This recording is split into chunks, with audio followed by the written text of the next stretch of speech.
Well, here's an unusual task for spring, cleaning my solar panels. We've had such an awful wet winter that everything got covered with mould, even the stuff up here. Normally when panels are on the roof with a decent slope on it, they're what they call self-cleaning basically. The slope is steep enough so that rain will naturally wash them off and so on, but everything's got a bit mucky. So I'm jet washing.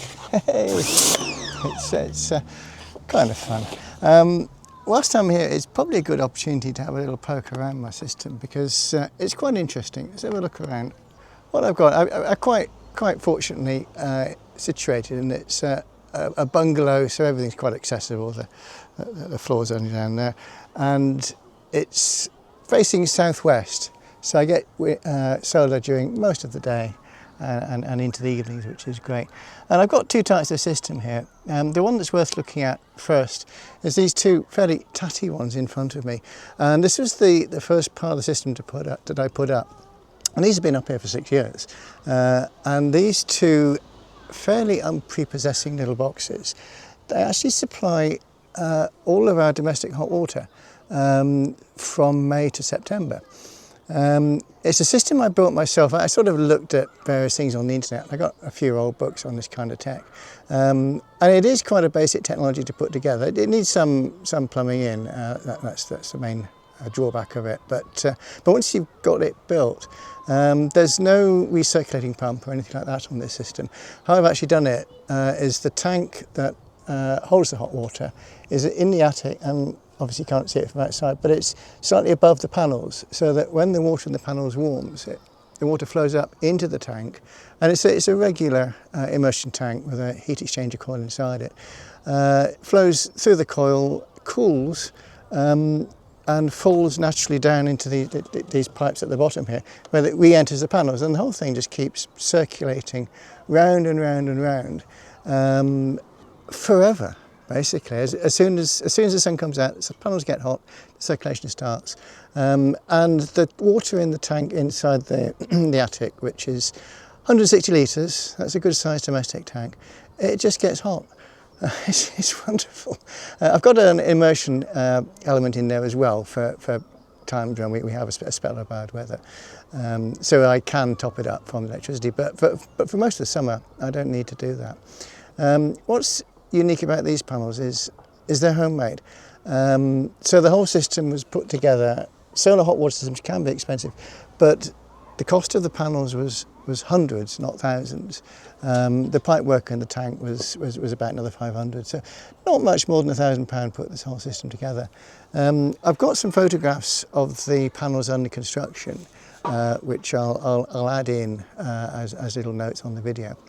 But basically they are each a box made of wood.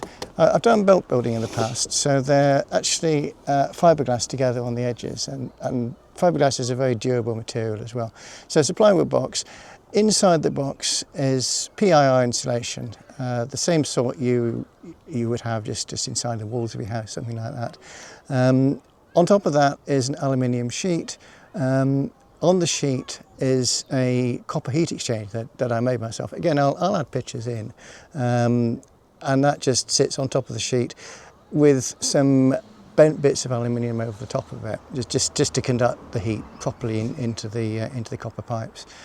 Sprayed black with a double thickness cellular PVC, the sort of thing you'd put on your greenhouse or on your porch roof, something like that, on top.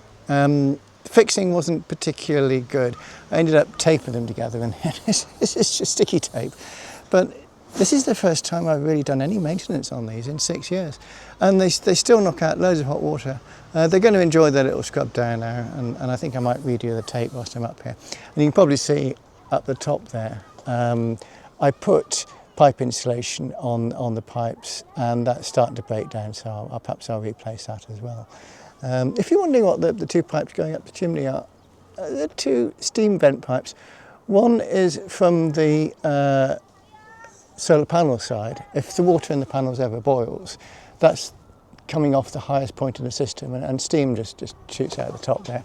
And the second pipe is an expansion and overheat pipe, boiler pipe as well, if you like, from the cylinder that's in the house. So at any point, if there's steam created in the system, it'll just safely vent up there. Always very important when you're pressurising steam, as you can imagine. Results can be quite spectacular. But yeah, I love my little system. I mean, I could have bought some fancy panels and they'd probably look a bit better by now. But you can pay a lot of money for these things. And particularly, one of the things that annoys me is all the fancy electronic controllers and things that you get. I've got one piece of electronics on this hot water system, which is a zone valve. It's anyone that's familiar with hot water heating knows what a zone valve is. It's a valve that switches on and off, and that switches on in the hours of darkness. I've just got it on a little mechanical timer to stop the water flowing back through the system. Otherwise it'll backflow when the panels get cold at night. The system can go into reverse and you end up cooling the water by it's in the tank from it flowing back through the system and radiating its heat out at night. So that just stops it backflowing. I messed around with various different types of valves, and I found that mechanical non-flowback valves or non-reverse flow valves didn't work too well in this low pressure system. So I just fitted the one bit of electronics, but that's it. There's no controllers, no pumps or nothing. It just makes hot water. Hey.